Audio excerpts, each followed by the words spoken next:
Say yes to new beginnings. Yes. Say yes to new beginnings. Yes. Say yes to...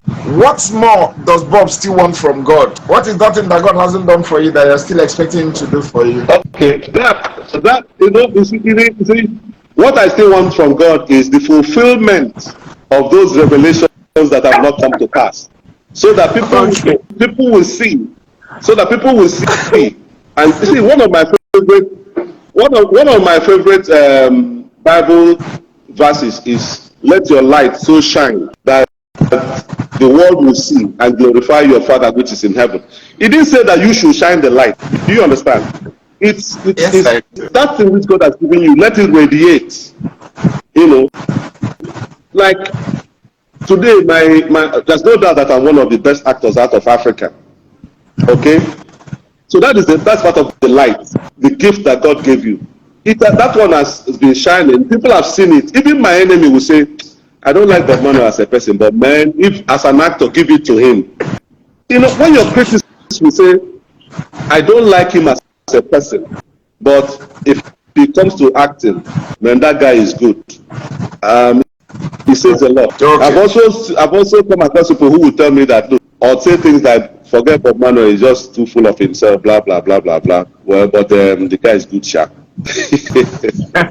Now, sir, I need to take you up on that. What makes a good actor? Well, I found out I had a talent. I believe God led me to a place where a seasoned professional, somebody I can describe as a grandmaster, a master in the field, taught me. That's allowed to me. And I now, over the years, I helped myself to deepen the training I have.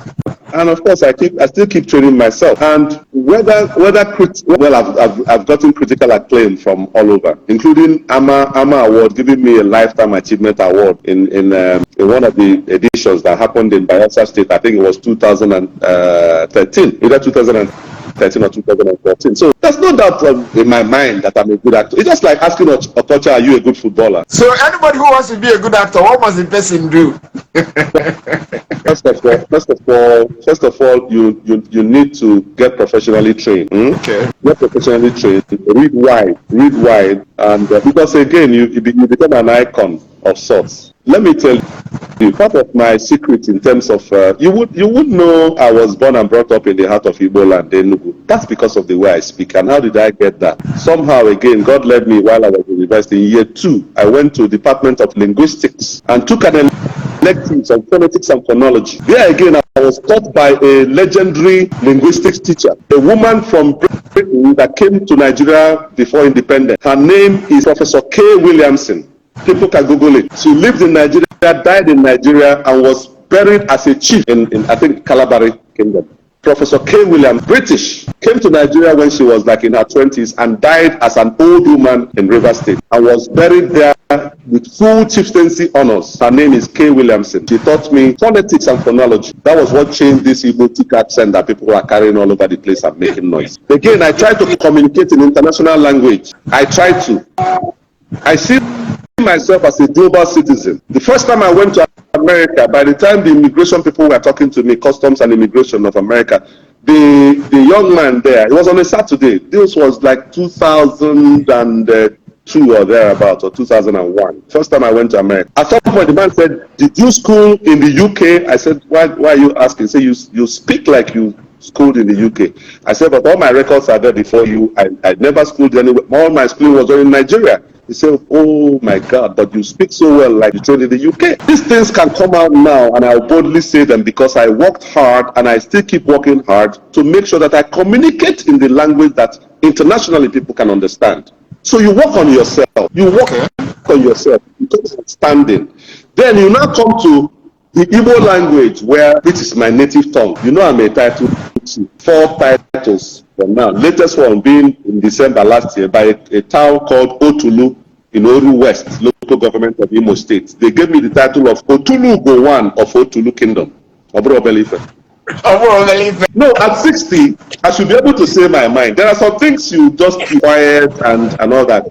At 60, we need to say like we say, the lizard fell from the Iroko tree looked around and said, even if nobody praises you, you praise yourself. That's why I'll praise myself. that's why lizards will nod when they land. You know. So for me, from this time on, I should be nodding and acknowledging myself and being happy, thanking God that I look like 45. I like that. I like that.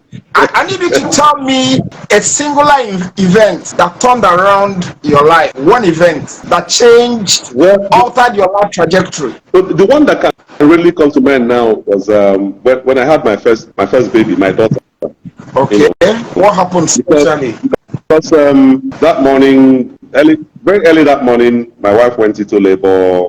We quickly rushed to the hospital, got to the maternity, and there was something they needed. You know, I had to quickly rush out to go and get. I can't remember what it was, but coming back, one of the nurses quickly said, "Go into the labor room. Go into the labor room." I was looking confused. She just like hurried me along, and then as soon as the labor room door opened, she opened the door and then stepped aside for me to pass. As soon as I walked in, the baby came out.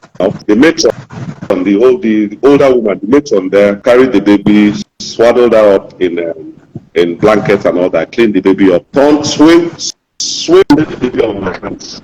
I didn't know what to do. I was shaking. I was looking at the baby crying and all that. I was like, the feeling I got on me then was, so this is how to be a father. You know, that is another life coming out from you, you know.